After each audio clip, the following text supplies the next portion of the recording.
La charrette s'arrêta au portail de la ferme, alors que le soleil commençait déjà à décliner. Isabelle descendit lentement, secouant la poussière de sa robe verte, et entendit quelque chose qui lui serra le cœur. Les pleurs de bébé qui venaient de l'intérieur de la maison, des pleurs désespérés de ceux qui réclament des soins à grands cris. Elle ne venait que pour demander de l'eau et poursuivre son chemin. Mais alors, elle vit l'homme. Jean apparut sur le perron, portant 2 petites créatures dans ses bras, une de chaque côté, essayant de les calmer toutes les 2 en même temps, tout en balançant son corps d'un côté à l'autre. Son visage était empreint d'une pure fatigue, la barbe longue, la chemise froissée, les yeux creux de quelqu'un qui n'avait pas bien dormi depuis des mois. Ce fut à ce moment-là, en voyant cet homme fort tentant d'être à la fois mère et père, qu'Isabelle inspira profondément et prononça les mots qui allaient changer 2 vies pour toujours. « Si le bon Dieu me permet de rester, je m'occuperai d'eux. » Et ce qui semblait n'être qu'un geste de bonté un après-midi ordinaire, mes amis, se transforma en l'histoire d'amour la plus improbable et la plus vraie que ces terres aient jamais connue. Si vous croyez que parfois Dieu met sur notre chemin exactement la personne dont nous avons besoin au bon moment, laissez votre « j'aime » maintenant. Abonnez-vous ici à la chaîne Histoire de campagne et activez la clochette pour recevoir des récits qui réchauffent le cœur. Et dites-moi en commentaire d'où vous nous regardez. Nous commençons. À la fin du 19e siècle, dans les régions isolées de France, des histoires comme celle-ci étaient courantes.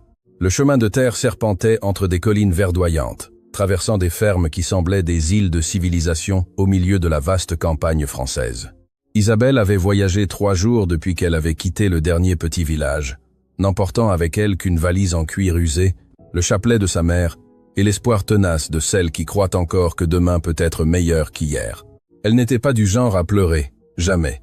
Quand la fièvre emporta ses parents le même mois, elle pleura 3 jours d'affilée puis sécha ses larmes pour toujours, ou du moins, c'est ce qu'elle pensait. Elle travailla chez Madame Dubois pendant 8 mois, cuisinant, lavant, prenant soin de la vieille dame, jusqu'à ce que son cœur décide de se reposer un dimanche matin. Les neveux vendirent tout, et Isabelle se retrouva de nouveau sur le chemin avec quelques pièces de monnaie dans la poche, et la douloureuse certitude qu'il n'y a pas de place sûre au monde pour une jeune femme seule et sans famille. La ferme de Jean apparut presque par hasard à la fin de cet après-midi d'août. Isabelle était fatiguée, assoiffée, les pieds endoloris dans ses bottines usées. Elle vit le portail en bois, la maison en pierre peinte en blanc, l'enclos avec quelques vaches, les poules picorant dans la cour. Cela semblait être un endroit prospère, organisé, le genre de propriété où il pourrait avoir besoin d'aide. Elle descendit de la charrette du colporteur qui l'avait déposée là, le remercia d'un geste et marcha vers le portail, répétant mentalement les mots. « Bonjour, je cherche du travail. Je sais cuisiner, laver, coudre. Adesand, make corn. Adesand is a black sand. Adesand is a black sand. » Mais les mots moururent dans sa gorge lorsqu'elle entendit les pleurs. C'étaient 2 bébés qui pleuraient en même temps, un son aigu et désespéré qui résonnait dans la maison. Isabelle connaissait ces pleurs. Elle avait aidé sa mère lors de plusieurs accouchements. Elle avait bercé de nombreux nouveau-nés. C'était le pleur de la faim, de la couche mouillée, de l'abandon. Elle frappa au portail et attendit, le cœur battant, sans trop savoir pourquoi. Quelques minutes passèrent avant que la porte de la maison ne s'ouvre et que l'homme n'apparaisse. Jean était grand, avec de larges épaules, sculpté par le travail des champs. Il avait les cheveux foncés et en bataille, et une expression mêlant l'épuisement à quelque chose de la honte. Dans ses bras, enveloppés dans des linges de coton déjà jaunis par l'usage, se trouvèrent 2 petits bébés qui gigotaient et piaillaient, comme si le monde était sur le point de s'effondrer. « Bonjour », dit Isabelle d'une voix ferme malgré sa nervosité. « Excusez-moi de vous déranger, je voulais juste demander un peu d'eau, si vous le pouvez. » Jean descendit les marches du perron, chancelant un peu, clairement sans coordination, pour tenir 2 enfants en même temps. Il avait des cernes profonds, une barbe de plusieurs jours, la chemise tachée de lait régurgité. « De l'eau, il y en a », répondit-il d'une voix rauque de fatigue. « Mais je ne peux pas les lâcher maintenant. Si vous voulez, il y a la marmite dans la cuisine. Vous pouvez entrer et vous servir. » Isabelle hésita une seconde avant d'ouvrir le portail et d'entrer dans la cour. Elle s'approcha de lui et vit mieux les bébés. C'étaient des jumeaux, un garçon et une fille, à en juger par leurs vêtements différents. Ils ne devaient pas avoir plus de 4 ou 5 mois. Les petits visages rouges à force de pleurer, les petites mains serrées en minuscules poings. « Ils ont faim ?» demanda Isabelle, ne pouvant retenir son instinct. Jean laissa échapper un long soupir fatigué. « Ils ont de tout. Faim, couche sale, caprice, que sais-je. Je ne m'y connais pas en enfant, mademoiselle, j'essaye. Mais sa voix se brisa et il détourna le regard, honteux d'admettre sa faiblesse devant une étrangère. Isabelle regarda autour d'elle. La maison tenait debout, mais le désordre était visible même de loin. Des vêtements suspendus n'importe comment sur l'étendage. Le jardin avait besoin d'être désherbé. Des poules montaient sur le perron. C'était le désordre d'un homme qui se maintenait à peine à flot. « Vous êtes seul ici ?» demanda-t-elle, connaissant déjà la réponse. « Je le suis », répondit Jean, essayant de bercer les bébés pour les calmer, mais le mouvement désordonné ne faisait qu'empirer la situation. « Ma femme, elle est partie peu après la naissance de ces deux-là. J'ai des journaliers qui viennent la journée pour aider avec le bétail, mais pour la maison, pour les enfants, je suis tout seul. » Isabelle sentit quelque chose bouger dans sa poitrine, un mélange de compassion et de reconnaissance. Elle savait ce que c'était que d'avoir besoin d'aide et de n'avoir personne. Elle savait ce que c'était que de se noyer seule en essayant de tout gérer. Et là, il y avait un homme qui se noyait clairement sous des responsabilités qu'il ne savait pas comment assumer. Sans trop réfléchir, elle tendit les bras. « Laissez-moi en prendre une !» Jean la regarda avec surprise, puis avec quelque chose de semblable à un soulagement désespéré. Il lui tendit la fillette et Isabelle la reçut fermement. Ajustant le petit corps contre sa poitrine, calant la tête sur son épaule, elle commença à la bercer lentement d'un mouvement rythmique qu'elle avait en mémoire depuis qu'elle aidait sa mère.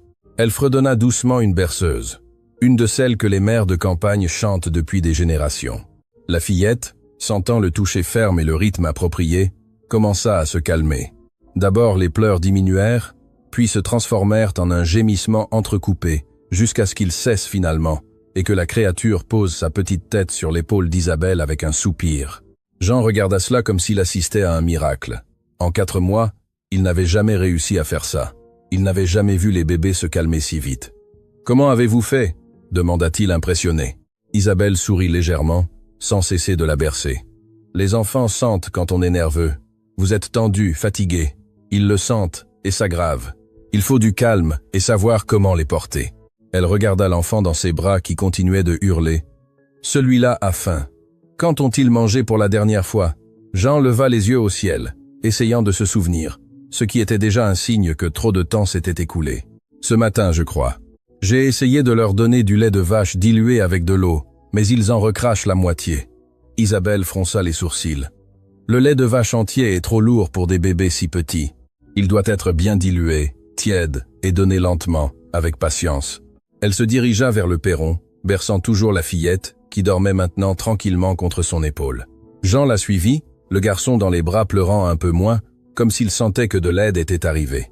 La cuisine était exactement ce qu'Isabelle attendait. Le désordre organisé d'un homme vivant seul, des casseroles sales empilées, des restes de nourriture sur la table, le foyer à bois avec des cendres froides. Mais elle avait du potentiel. Elle avait une structure.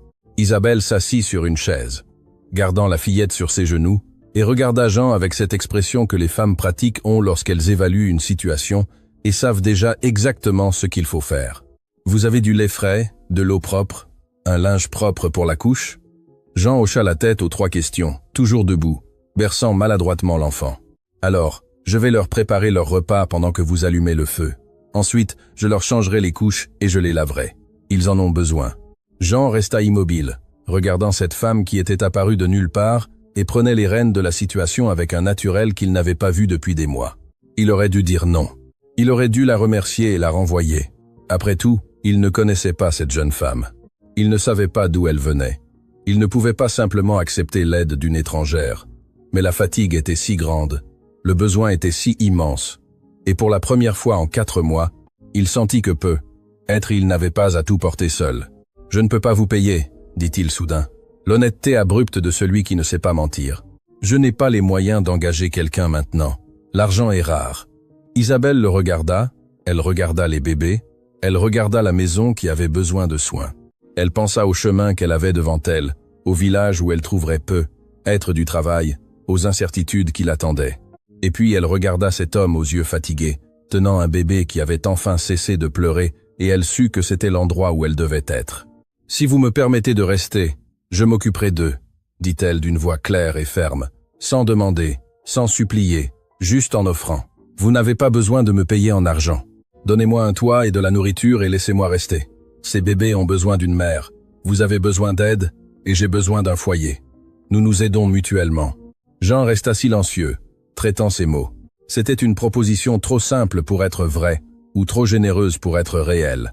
Il regarda la jeune femme, essayant de lire sur ses traits un signe de mauvaise intention. Mais tout ce qu'il vit était de la fatigue, de l'honnêteté et une détermination tranquille. « Vous ne connaissez même pas mon nom, » dit-il pour la tester. « Ni moi le vôtre, Isabelle, » répondit-elle. « Et le vôtre, Jean. » Ils restèrent ainsi, se regardant l'un l'autre, deux étrangers unis par le besoin et par les pleurs de bébé qui avaient enfin cessé. « D'accord, » dit finalement Jean, se surprenant lui-même. « Vous pouvez rester, mais ce n'est que le temps que je m'organise mieux, que je trouve quelqu'un de définitif. » Isabelle sourit légèrement, sachant que « définitif » était un mot que la vie respectait rarement. « D'accord », acquiesça-t-elle.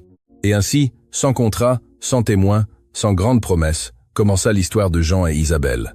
Elle prépara le lait tiède et dilué, nourrit les deux bébés avec patience, leur changea les couches sales, leur donna un bain tiède à tous les deux, utilisant la grande bassine de la cuisine, fredonnant doucement tout en lavant chaque pli de leur peau délicate.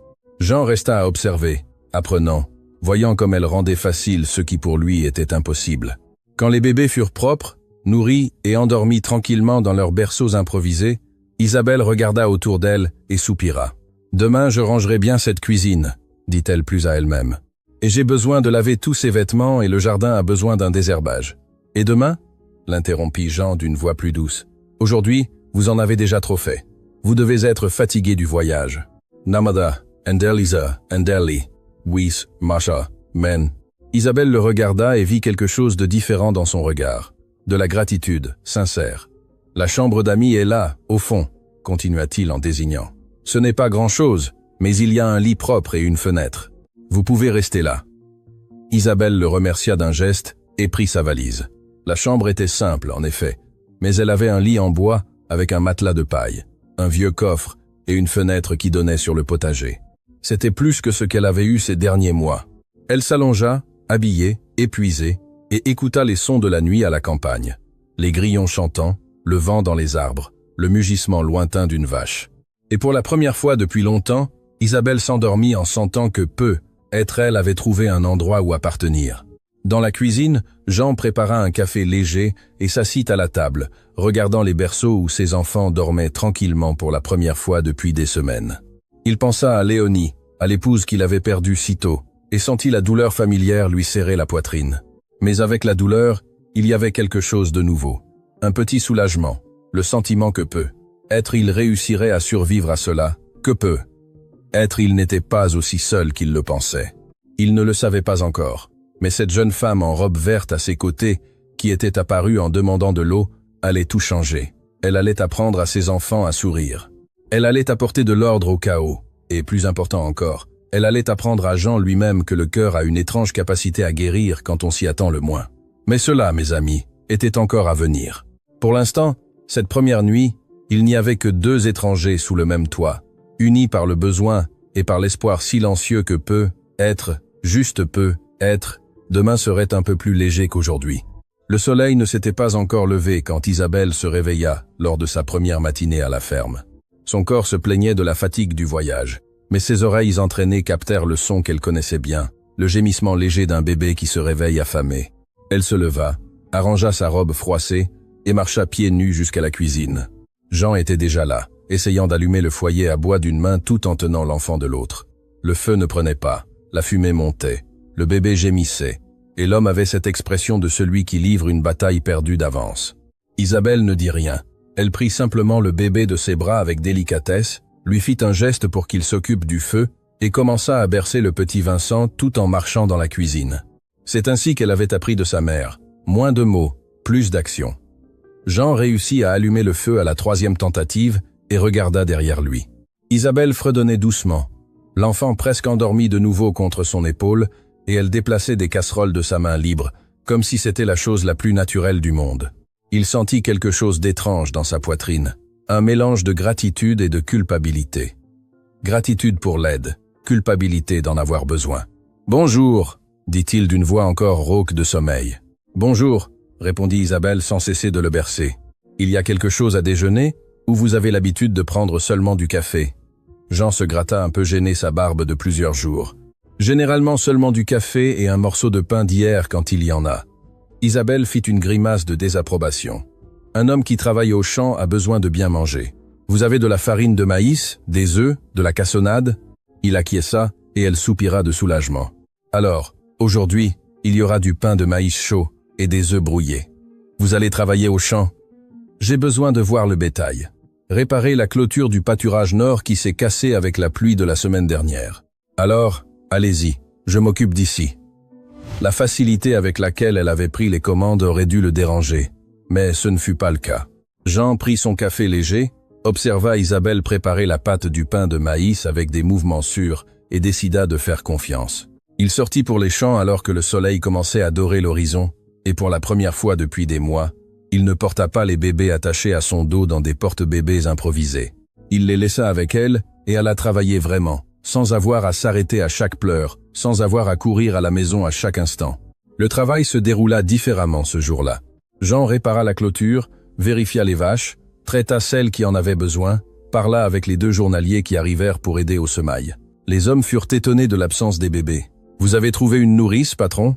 demanda Monsieur Lefebvre, le plus âgé. « J'ai trouvé de l'aide », répondit Jean sans donner de détails. Et les hommes n'insistèrent pas. Car à la campagne, on apprend à respecter le silence des autres. Quand Jean revint pour déjeuner, la transformation de la maison le prit par surprise. La cuisine était propre, organisée, sentant la vraie cuisine. Isabelle avait préparé du riz, des haricots, un ragoût de courge à la viande séchée. La table était mise avec une nappe, des assiettes et des couverts à leur place. Les bébés dormaient tranquillement dans les berceaux qu'elle avait traînés près de la fenêtre où entrait la brise fraîche de l'après-midi. « Asseyez-vous » dit-elle, retirant son tablier et servant le repas. Jean s'assit un peu maladroitement, n'étant pas habitué à être servi. Quand il goûta la nourriture, il sentit un nœud dans la gorge. C'était assaisonné à point, chaud, fait avec soin. C'était le genre de nourriture que Léonie faisait, le genre de nourriture qui transforme une maison en foyer.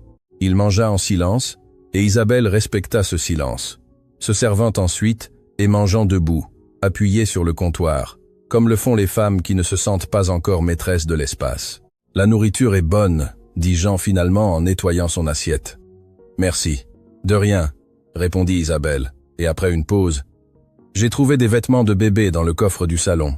C'est pour les jumeaux. » Jean acquiesça, la mâchoire tendue. C'était ma femme qui les avait faits avant leur naissance. Je n'ai pas eu le courage de les utiliser. Isabelle mesura ses mots avant de parler. « Si vous me permettez, je les laverai et les leur mettrai.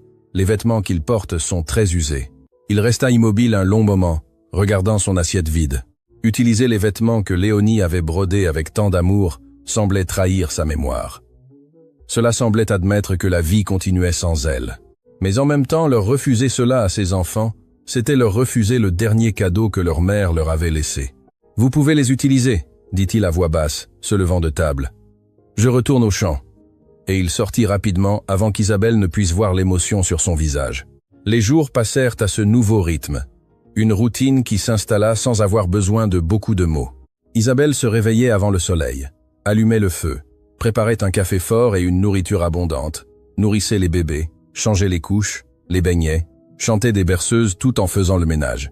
Jean travaillait au champ, rentrait pour les repas, voyait ses enfants propres et heureux et sentait que le poids sur ses épaules s'allégeait un peu chaque jour. Il ne parlait pas beaucoup, n'étant jamais un homme de mots faciles, mais il observait.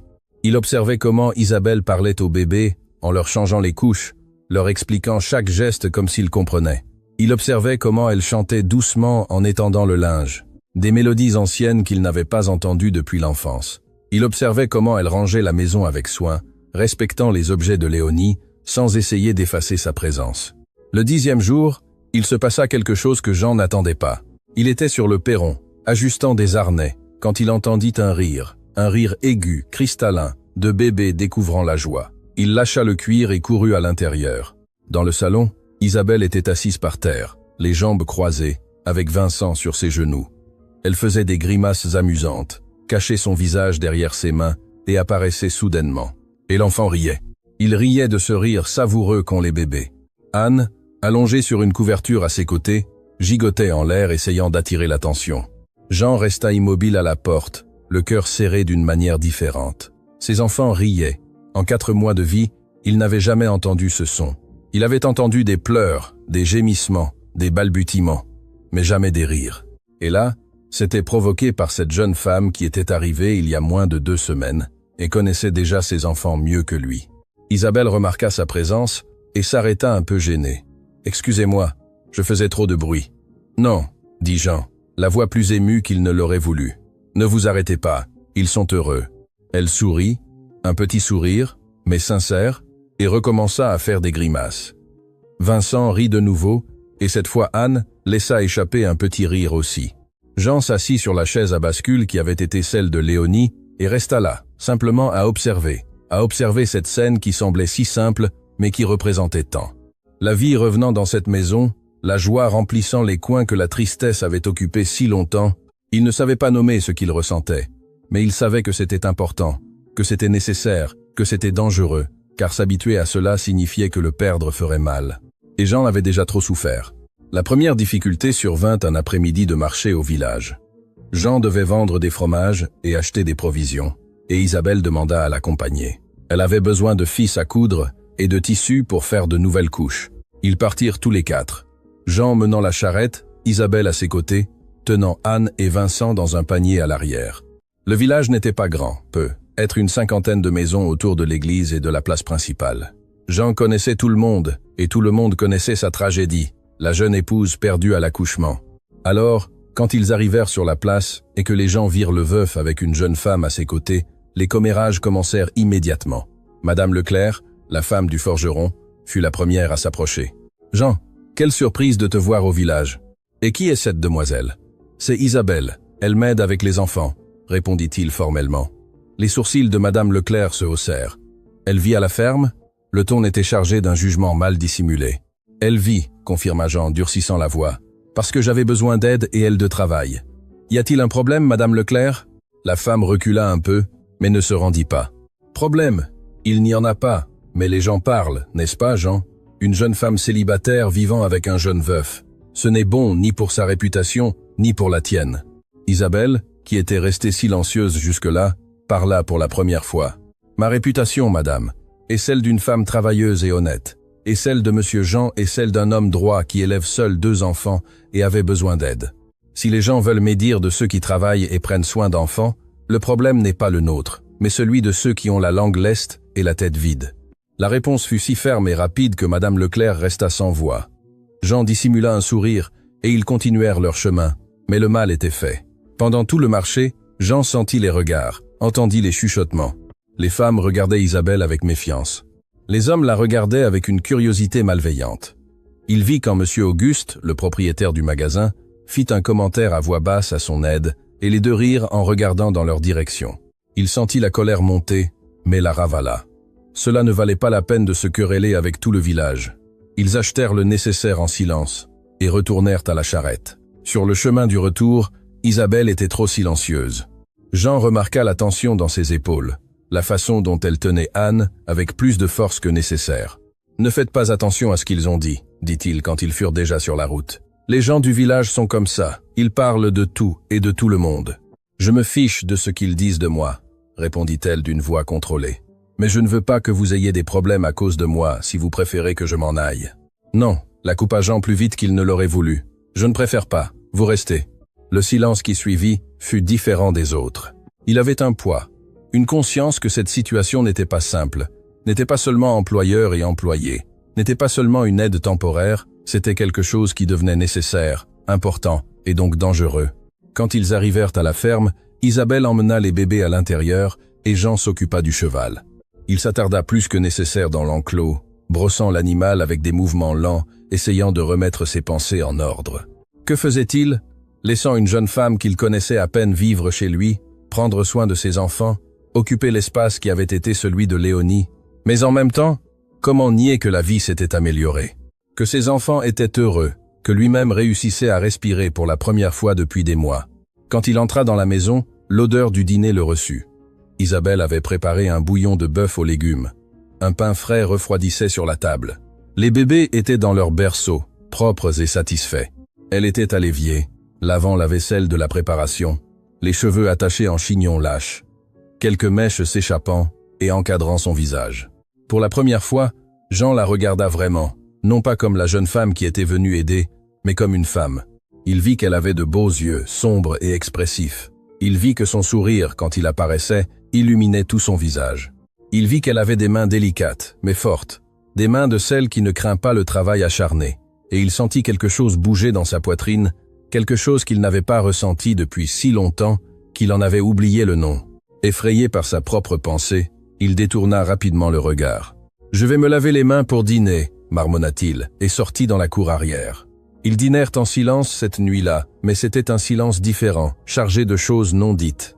Après le repas, Isabelle ramassa les assiettes et Jean resta à regarder le feu mourir dans le foyer à bois. « Isabelle », l'appela-t-il soudain. Elle s'arrêta et se tourna. « Oui, merci pour tout, pour les bébés, pour la maison, pour être restée. » Elle le regarda longuement, et Jean vit qu'elle aussi avait pensé partir. Elle avait envisagé de poursuivre son chemin pour éviter les problèmes. « Je reste parce que je veux rester », dit-elle finalement. « Parce qu'ici je me sens utile, je me sens chez moi. Ça faisait longtemps que je ne m'étais pas senti ainsi. » L'honnêteté de ses propos le désarma complètement. Il se contenta d'acquiescer, incapable d'en dire plus, et se retira dans sa chambre. Les jours continuèrent de passer, et avec eux arriva une intimité silencieuse qu'aucun des deux n'avait planifiée. Jean commença à rentrer plus tôt des champs, non pas parce que le travail avait diminué, mais parce qu'il voulait voir ses enfants éveillés. Il voulait les entendre rire, il voulait être présent. Et Isabelle commença à poser des questions sur la ferme, sur le bétail, sur les semailles, s'intéressant vraiment à son travail. Ils commencèrent à converser pendant les repas. D'abord sur des choses pratiques. « J'ai besoin d'acheter plus de tissus. La vache tachetée est pleine. » Ensuite, sur des choses plus importantes.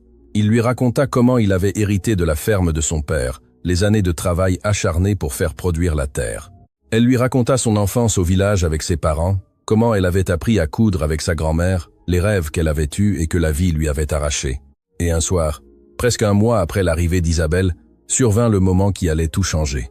Anne avait de la fièvre, une fièvre qui avait commencé l'après-midi et s'était aggravée la nuit. Isabelle lui avait mis des compresses, lui avait donné du thé, mais le bébé pleurait inconsolablement, le petit corps trop chaud. Jean était désespéré, arpentant le salon de long en large, l'impuissance le rongeant. « Il faut que j'aille chercher le médecin au village, » dit-il, prenant déjà son chapeau. « C'est 2 heures de route, Jean, et la nuit est sombre. Ce peut être dangereux.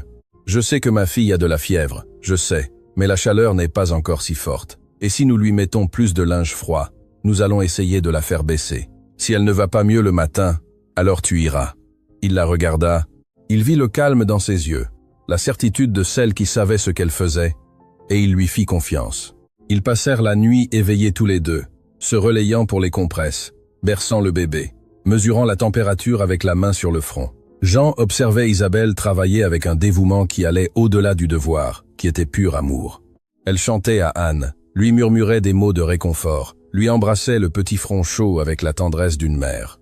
Et quand finalement, près de l'aube, la fièvre commença à baisser et Anne s'endormit tranquillement, Isabelle posa sa tête contre le dossier de la chaise et laissa échapper un soupir de soulagement si profond qu'il la fit trembler. Jean s'approcha, s'agenouilla près de la chaise. « Merci », dit-il d'une voix rauque d'émotion et de fatigue. « Tu as sauvé ma fille. » Isabelle ouvrit les yeux, le regarda de si près et sentit son cœur s'accélérer. « Nos filles », corrigea-t-elle à voix basse. Et puis elle réalisa ce qu'elle avait dit et ouvrit de grands yeux. « Excuse-moi, je ne voulais pas. »« Non », l'interrompit Jean, lui prenant la main sans réfléchir. « Tu as raison, nos filles, tu les soignes comme si elles étaient les tiennes. » Et là, dans ce contact des mains, dans ce regard échangé au milieu de la nuit, quelque chose changea pour toujours entre eux. Le lendemain matin de cette nuit de veille se leva différemment. Le soleil pénétra par les fentes de la fenêtre avec cette lumière dorée de la campagne, la même lumière que toujours. Mais tout semblait avoir changé à l'intérieur de cette maison. Jean se réveilla sur la chaise du salon, où il s'était endormi d'épuisement, le cou douloureux à cause de la mauvaise posture. La première chose qu'il fit fut de regarder le berceau d'Anne. La fillette dormait tranquillement, la respiration calme, sans trace de fièvre. Isabelle était déjà dans la cuisine, même après avoir passé la nuit éveillée, préparant le café et pétrissant le pain. Quand elle vit Jean entrer, elle lui sourit, fatiguée mais soulagée. La fièvre est complètement passée, elle va bien. Jean sentit ses genoux fléchir de gratitude. Il s'approcha du foyer. Il resta là, debout, ne sachant que faire de ses mains, avec les mots qui s'obstinaient à rester coincés dans sa gorge. « Isabelle, commença-t-il d'une voix plus basse que d'habitude. À propos de la nuit dernière, à propos de ce que tu as dit. Elle l'interrompit rapidement, repétrissant avec une force inutile, les yeux fixés sur son travail. J'ai parlé sans réfléchir, Jean. Je sais que ce sont tes filles, que je ne suis que. Tu n'es que rien du tout, la coupa-t-il, les surprenant tous les deux par sa fermeté. Tu es la personne qui s'occupe d'elles comme personne d'autre, qui perd le sommeil pour elles, qui les aime. Le mot « aime » resta suspendu dans l'air comme une confession dangereuse. Isabelle cessa de pétrir, les mains couvertes de farine tremblant légèrement. « Oui, je les aime », admit-elle à voix basse, sans le regarder. « Je sais que je ne devrais pas. Je sais que je n'ai pas le droit. Mais je ne peux pas m'en empêcher. Elles sont entrées dans mon cœur dès le premier jour. »« Pierre, Paul Dude, Pierre, Paul Dude !» Jean fit un pas de plus vers elle, si près qu'il pouvait sentir la chaleur du foyer à bois, l'odeur du pain cru, son odeur de lavande et de soin. « Et moi ?» demanda-t-il d'une voix rauque. « Moi aussi, je suis entré ?» Isabelle leva enfin les yeux, et ce que Jean vit là lui fit oublier comment respirer. Il y avait de la peur, oui, mais il y avait aussi de l'espoir, du désir, quelque chose de si profond qu'il n'avait pas besoin de nom. « Jean ?» commença-t-elle. Mais elle ne put continuer car sa voix lui manqua. Il leva la main lentement, comme celui qui approche un animal effrayé, et lui toucha le visage avec des doigts sales de terre des champs, laissant une marque sur sa peau claire. « Je ne sais pas quand c'est arrivé, avoua-t-il. Je ne sais pas si c'était en te voyant prendre soin de mes enfants, ou rire seul en étendant le linge, ou en te disputant avec Madame Leclerc. Je sais seulement que quand je pense à ton départ, je ressens un nœud dans la poitrine que je n'avais pas ressenti depuis. » Il ne termina pas la phrase, mais ce n'était pas nécessaire. Isabelle comprit, depuis Léonie. Et c'était précisément là que résidait le problème, dans le fantôme délicat de la femme qui avait été épouse, mère, maîtresse de cette maison. « Tu l'aimes toujours », dit Isabelle, non pas comme une accusation mais comme un fait. « Je l'aimerai toujours », répondit Jean avec une honnêteté brutale. « Elle m'a donné mes enfants, elle m'a donné des années heureuses. Il n'y a aucun moyen d'effacer cela, aucun moyen de faire comme si cela n'avait pas existé. » Isabelle acquiesça, voyant la douleur traverser son visage. « Je sais, et je n'essaierai jamais de prendre sa place, Jean. Je n'essaierai jamais de te faire l'oublier. Il ne s'agit pas d'oublier, dit-il, la main toujours sur son visage. Il s'agit de continuer à vivre. Il s'agit de permettre au cœur de guérir et de ressentir à nouveau. Tu m'as appris cela sans le savoir. Tu m'as appris que je peux honorer le passé sans mourir avec lui. » Le moment était sur le point de se transformer en quelque chose de plus grand. En un baiser, peut être en une déclaration définitive. Quand Vincent commença à pleurer dans la chambre, les pleurs arrivèrent comme un seau d'eau froide, les ramenant tous deux à la réalité. Isabelle s'écarta rapidement, s'essuyant les mains sur son tablier, le visage rougi de honte et de confusion. « Je vais voir Vincent !» murmura-t-elle, et sortit presque en courant de la cuisine. Jean resta là, debout, la main toujours suspendue en l'air où il avait touché son visage, le cœur battant à tout rompre. Ce qu'il faisait était trop tôt, trop incorrect, trop compliqué. Mais en même temps, pour la première fois depuis des mois, il se sentait vraiment vivant. Il ressentait quelque chose au-delà de la douleur et de la fatigue, et cela l'effrayait plus que toute autre chose. Les jours suivants furent étranges, remplis d'une nouvelle tension qu'aucun des deux ne savait comment gérer. Ils s'évitaient, sans vraiment s'éviter. Ils ne parlaient que le nécessaire, mais se surprenaient à échanger des regards quand ils pensaient que l'autre ne voyait pas. Jean passait plus de temps au champ, ne rentrait que pour les repas, mangeait rapidement et repartait. Isabelle s'occupait des bébés et de la maison, travaillant plus que nécessaire, comme si la fatigue physique pouvait faire taire les pensées confuses. C'est dans ce climat tendu qu'apparut la deuxième difficulté, et cette fois-ci, elle était plus grande que les commérages du village. Elle était réelle, elle était dangereuse, et elle avait le visage de la famille. Un jeudi après-midi, une calèche élégante s'arrêta au portail de la ferme. Ce n'était pas une calèche de gens ordinaires, c'était une de celles avec un blason sur la portière, tirée par des chevaux bien soignés. Jean était dans l'enclos et vit l'arrivée avec surprise et appréhension. De la calèche descendit une dame d'environ 60 ans, vêtue de noir de la tête aux pieds, avec un voile de veuve et une posture de celle qui était habituée à être obéie. C'était Madame de Valois, la mère de Léonie. Jean sentit son estomac se nouer. Il n'avait pas vu sa belle-mère depuis l'enterrement de son épouse. Il avait évité les visites, évité les conversations. Elle vivait à la capitale. Elle était partie peu après les funérailles, disant qu'elle ne supportait pas de voir les petits-enfants qui avaient coûté la vie à sa fille. Il marcha vers le portail, retirant son chapeau en signe de respect. Madame de Valois le salua d'une voix contrôlée. « Quelle surprise de vous voir ici !» La vieille dame le regarda avec ses yeux bleus et froids que Léonie avait hérités, mais sans la douceur de sa fille. « Jean !» répondit-elle d'un hochement de tête minimal. « Je suis venu voir mes petits-enfants. Je crois que le temps du deuil a été suffisant pour que je puisse enfin bien les connaître. » Il ouvrit le portail et l'accompagna jusqu'à la maison, le cœur serré. Il savait que cette visite n'était pas seulement pour les petits-enfants, c'était pour juger, pour évaluer s'il élevait les enfants de manière appropriée. Quand ils entrèrent dans le salon, Isabelle était assise par terre, jouant avec les jumeaux. Vincent essayait de ramper.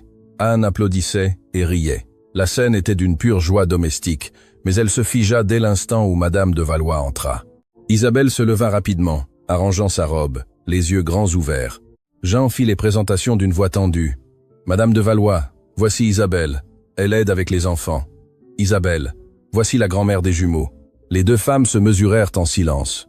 D'un côté, la dame élégante en deuil éternel. De l'autre, la jeune femme simple en robe usée mais propre. « Aide !»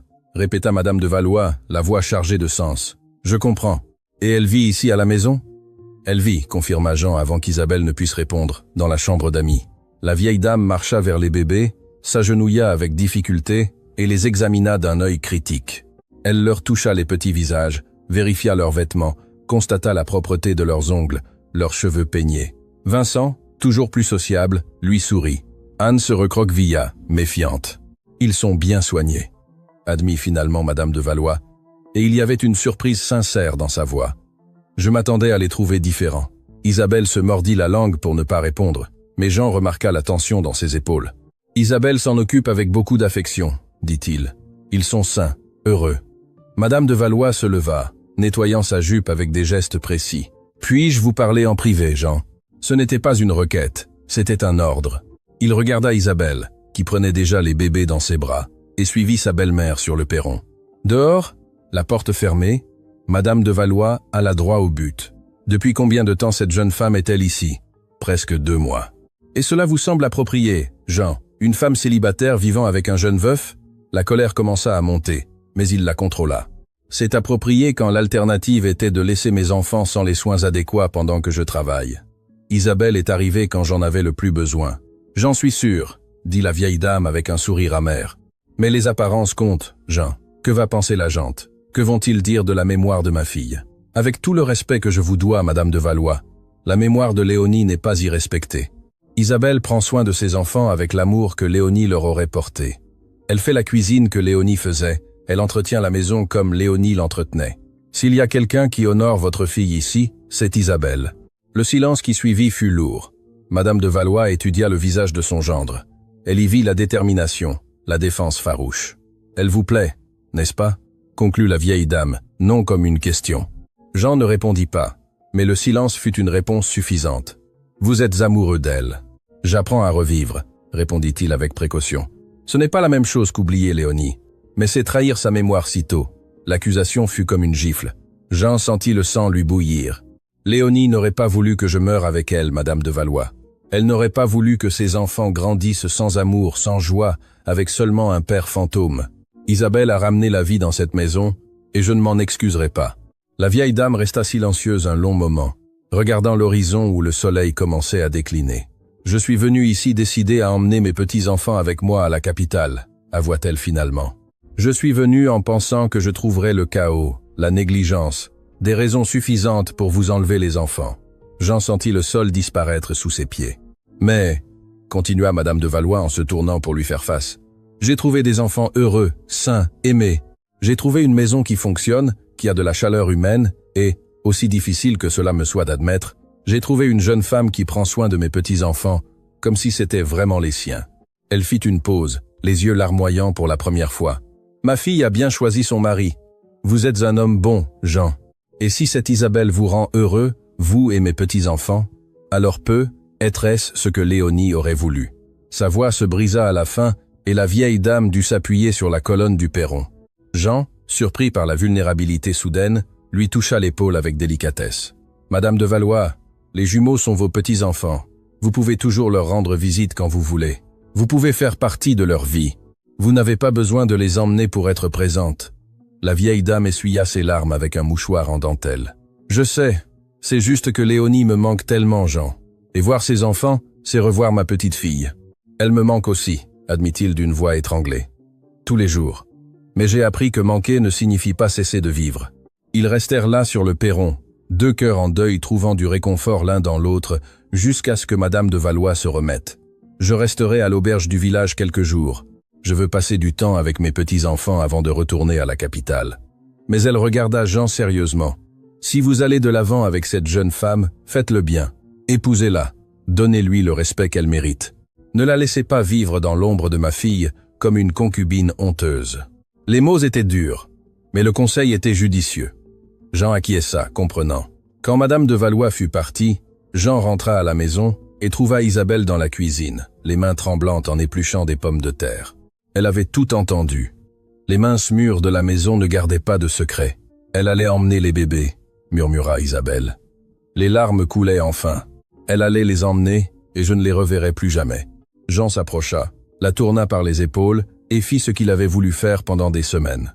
Il la tira dans une étreinte serrée, accueillant ses pleurs contre sa poitrine. Elle ne les emporterait pas.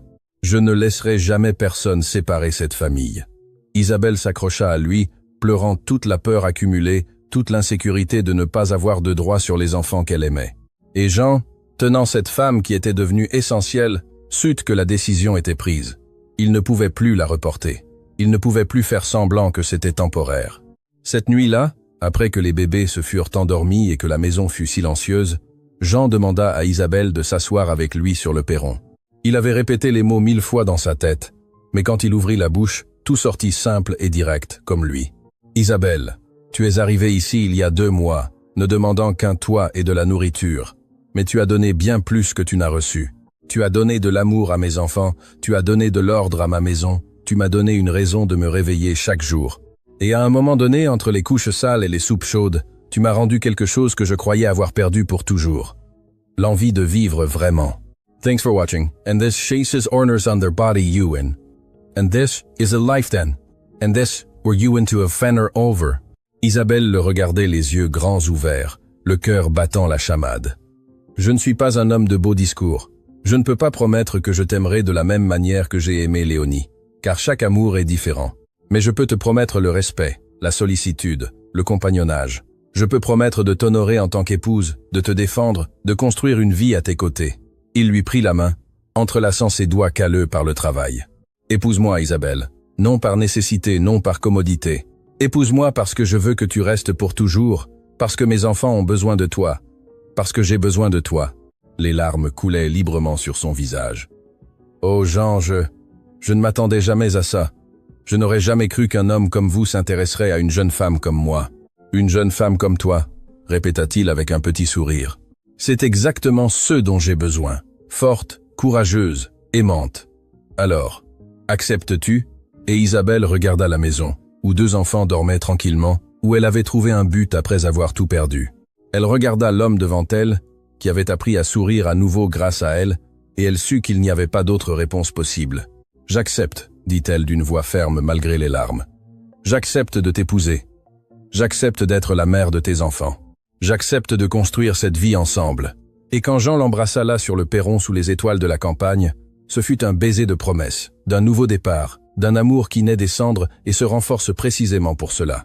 Le mariage fut fixé pour 3 semaines plus tard.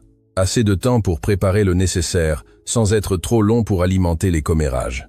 Jean voulait faire les choses correctement, comme Madame de Valois l'avait conseillé, comme Isabelle le méritait.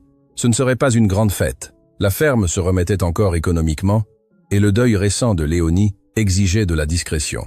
Mais ce serait un vrai mariage avec un prêtre, des témoins et la bénédiction de l'Église. Isabelle passa ces semaines dans un mélange de joie et de nervosité qui la faisait se réveiller au milieu de la nuit, le cœur battant. Elle allait se marier, elle allait avoir un nom de famille, elle allait être légalement la mère des 2 enfants qu'elle aimait déjà comme si eux-mêmes étaient sortis de son propre ventre. Mais avec le bonheur venait la peur. Et si elle n'était pas une assez bonne épouse? Et si Jean le regrettait? Et si l'ombre de Léonie était trop grande pour qu'elle puisse occuper le moindre espace? Madame de Valois, étonnamment, devint une alliée durant ces semaines. La vieille dame venait à la ferme tous les jours, passait des heures avec ses petits-enfants et conversait longuement avec Isabelle.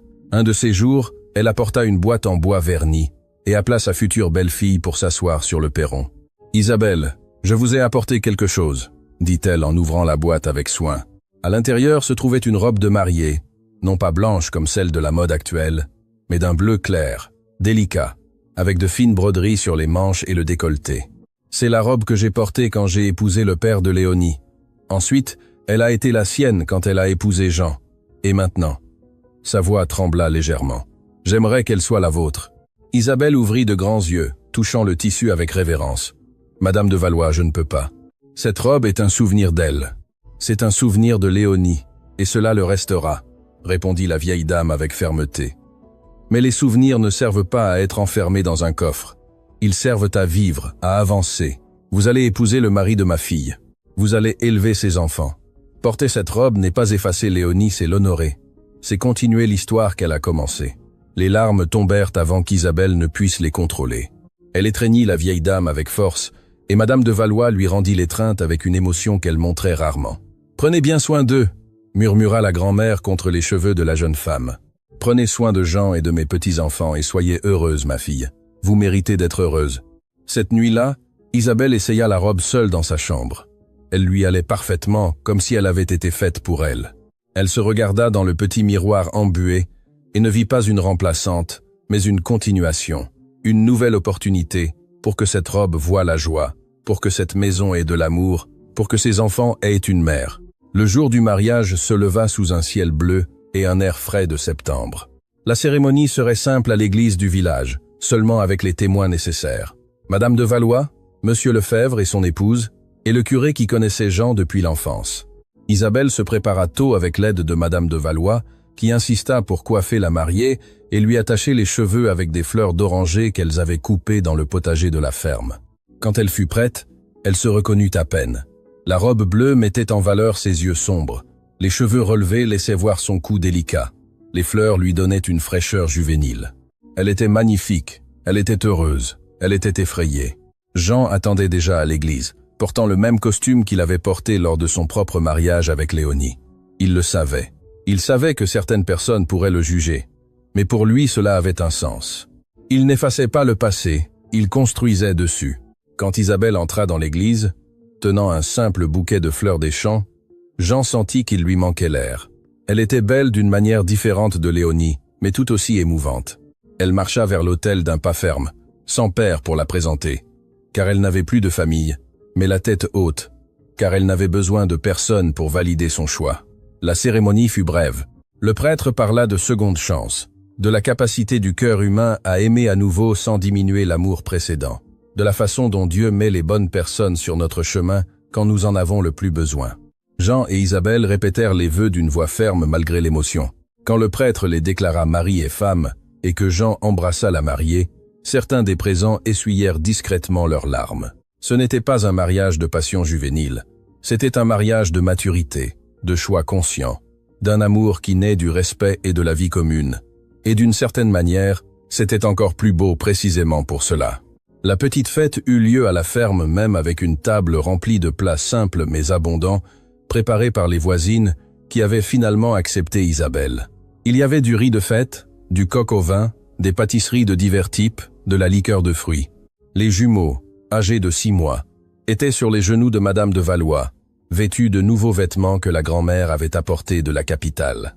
Quand le soleil commença à se coucher et que les quelques invités partirent, Jean et Isabelle restèrent seuls sur le perron, observant les derniers rayons de lumière dorée peindre les collines. Isabelle avait retiré les fleurs de ses cheveux et était pieds nus, fatiguée, mais radieuse. « Alors maintenant je suis Madame Isabelle, épouse de Jean », dit-elle avec un sourire timide. « Ça sonne encore étrange. Is no so figlia a forty fund. Tu t'y habitueras, répondit-il en passant un bras autour de ses épaules et en l'attirant vers lui. Et moi, je m'habituerai à avoir une vraie compagnie, quelqu'un avec qui partager les décisions, les problèmes, les joies. Ils restèrent dans un silence confortable pendant quelques minutes, profitant simplement de la présence de l'autre. Alors Isabelle demanda à voix basse. « Crois-tu que Léonie approuverait notre mariage, que je prenne soin de ses enfants ?»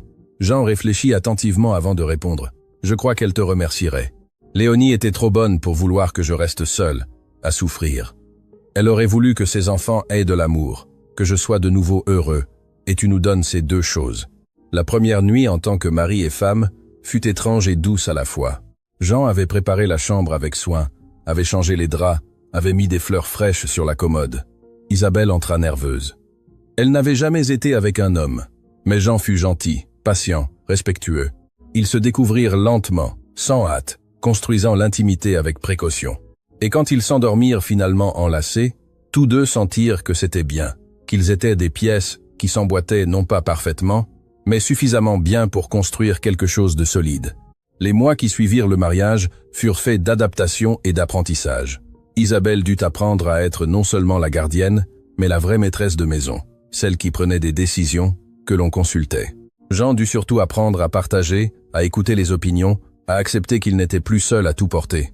Ils eurent des désaccords bien sûr sur la façon d'élever les enfants, sur les dépenses, sur les visites de Madame de Valois, qui parfois s'éternisaient, mais ils apprirent à discuter, à céder quand c'était nécessaire, à se disputer sans se blesser. Et à chaque obstacle surmonté ensemble, le lien entre eux devenait plus fort. Vincent fit ses premiers pas à 10 mois, lâchant la main d'Isabelle et chancelant 3 pas jusqu'à Jean, qui l'attrapa en l'air avec un cri de joie. Anne dit son premier mot à 11 mois, et le mot fut « maman », en regardant directement Isabelle. Jean vit les larmes couler sur le visage de son épouse et comprit ce que cela signifiait. Validation, appartenance, amour reconnu. Les saisons passèrent. L'hiver arriva avec ses nuits froides où la famille se blottissait près du foyer à bois, Jean racontant des histoires inventées, tandis qu'Isabelle brodait des petits vêtements pour les jumeaux. Le printemps arriva avec des fleurs dans le jardin qu'Isabelle avait planté, avec les bébés rampant dans la cour sous le regard attentif de leurs parents. L'été arriva avec une récolte abondante, avec la ferme prospérant à nouveau, avec des projets pour l'avenir. Et un soir d'été, près d'1 an et demi après l'arrivée d'Isabelle à la ferme, eut lieu la conversation qui allait tout changer à nouveau. Jean était sur le perron, affûtant des outils, quand Isabelle s'assit à ses côtés avec cette expression qu'il avait appris à reconnaître.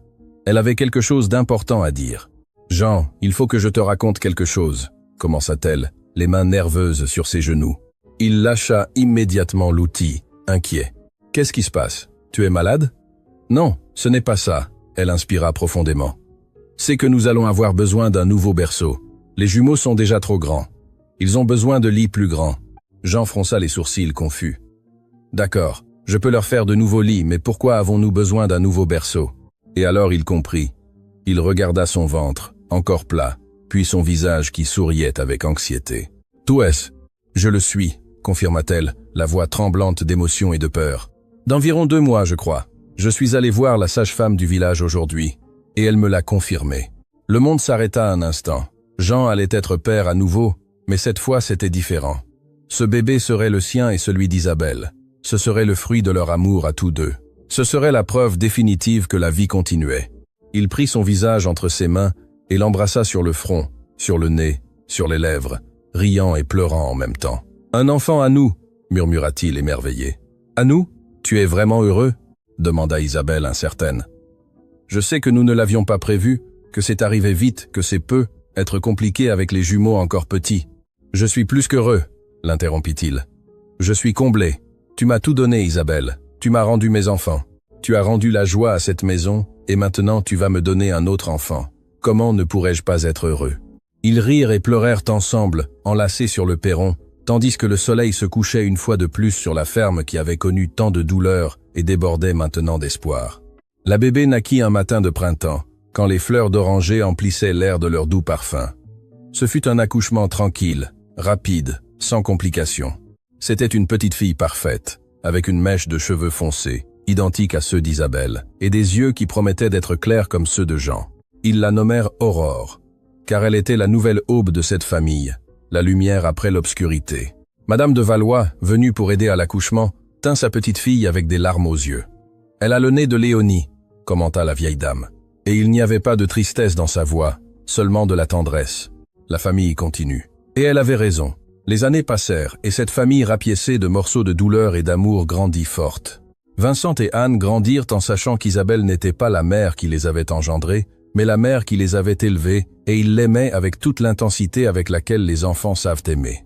Aurore grandit en écoutant des histoires sur tante Léonie, qui était au ciel, apprenant que l'amour n'est pas quelque chose de limité, qu'une personne peut aimer de nombreux autres de différentes manières et toutes.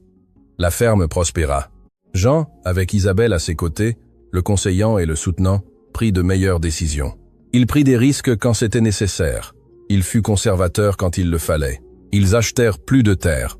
Ils augmentèrent le troupeau, plantèrent des potagers. La maison fut rénovée, gagnant plus de chambres, un perron plus grand, de larges fenêtres qui laissaient entrer le soleil.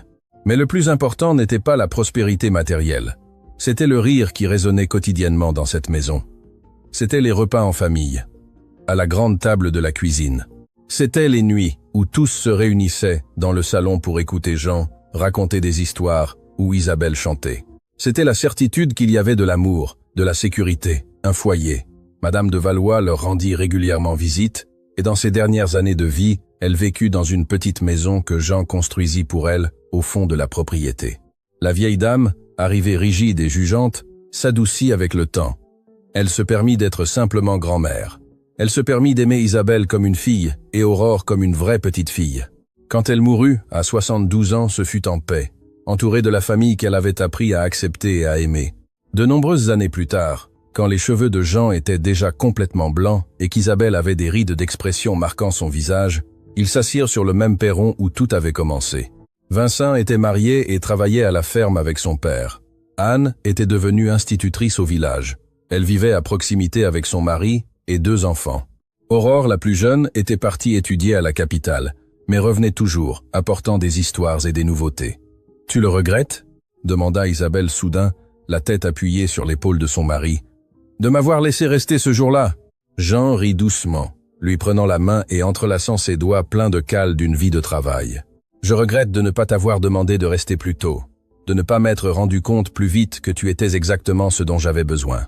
Malgré toutes les difficultés, tous les jugements auxquels nous avons fait face, précisément à cause d'eux, répondit-il.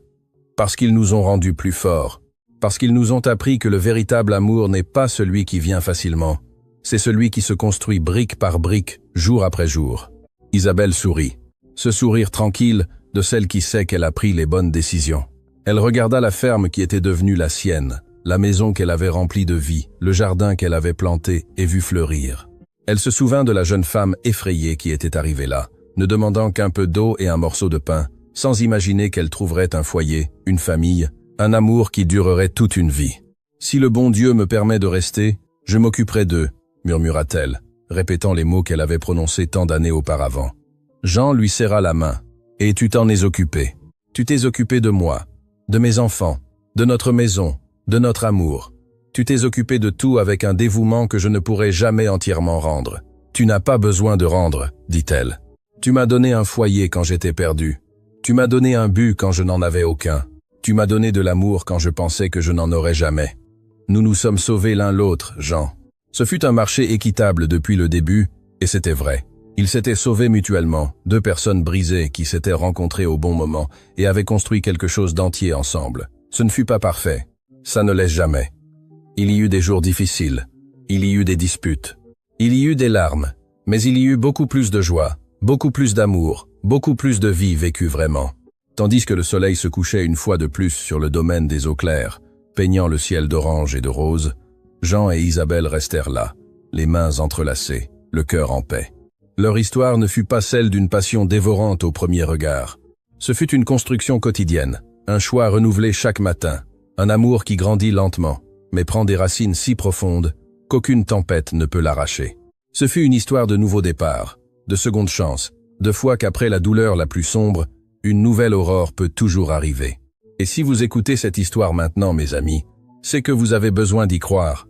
Vous avez aussi besoin de croire que peu importe à quel point vous êtes tombé, il est toujours possible de se relever, que peu importe ce que vous avez perdu, vous pouvez encore trouver que le véritable amour existe. Oui, mais ce n'est pas celui des contes de fées. C'est celui qui se construit au quotidien, dans les gestes simples, dans le soin constant. Et ainsi, mes amis, lorsque nous ouvrons notre cœur pour recommencer, lorsque nous avons le courage de tendre la main et de demander de l'aide ou d'offrir de l'aide à celui qui en a besoin, la vie nous surprend avec des cadeaux que nous n'imaginions même pas possibles. Jean n'avait besoin que de quelqu'un pour s'occuper de ses enfants. Isabelle n'avait besoin que d'un toit, mais ce qu'ils trouvèrent fut bien plus. Ils trouvèrent une famille, ils trouvèrent l'amour, ils trouvèrent un foyer. Si cette histoire a touché votre cœur comme elle a touché le mien en la racontant, laissez votre « j'aime » maintenant Abonnez-vous ici à la chaîne Histoire de campagne et partagez en commentaire. Quel a été le moment qui vous a le plus ému? Était-ce quand Isabelle a prononcé la phrase du titre? Était-ce le mariage? Était-ce la naissance d'Aurore? Dites-le moi. Je veux savoir ce qui est resté dans votre cœur. Et rappelez-vous toujours, le véritable amour n'a pas besoin de beaux mots, ni de grands gestes. Il se montre dans les soins simples du quotidien, dans le regard attentif, dans la main tendue, dans l'épaule offerte. À la prochaine histoire, et que Dieu bénisse votre vie, tout comme il a béni celle de Jean et Isabelle. Que Dieu vous garde.